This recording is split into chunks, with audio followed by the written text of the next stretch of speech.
The organ here was first built in 1938 by the Skinner and Son Organ Company just north of Boston, Massachusetts.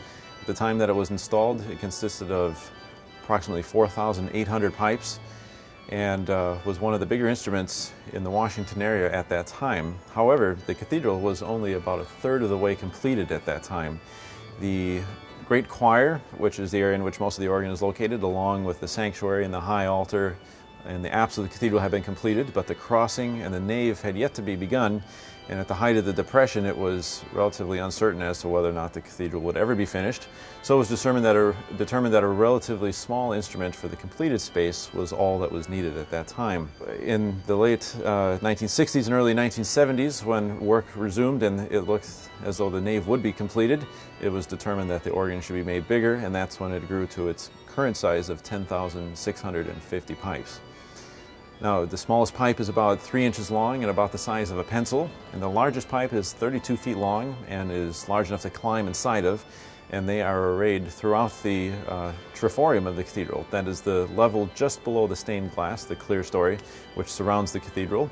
There are pipes lying down and standing up, really packed into all possible corners of the triforium, starting at the high altar at both sides of the cathedral and then going west around the corners into both transepts. So were you to sit in the choir, you'd be surrounded by the entire instrument, which makes for a wonderful musical effect.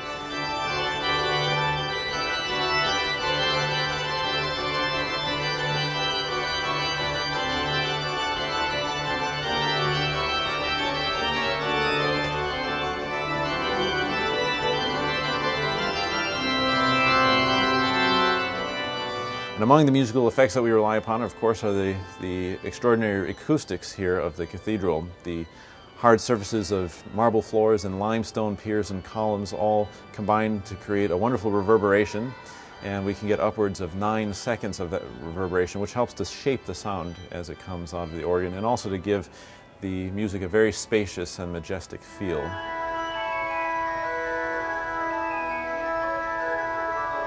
The console contains 4 manuals or keyboards for the hands and a pedal board for the feet. There are roughly 200 stop knobs which control the 186 ranks of pipes.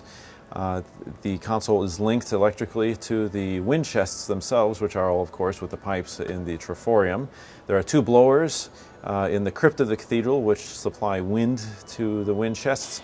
They go actually through the facades, behind the facades, that is, of the organ, from the crypt all the way up to the triforium, and then are distributed to all the wind chests. Essentially, every key on the console is an electrical switch, and when you press one, it opens a valve beneath the pipes that you have selected, and sound is produced rather instantaneously.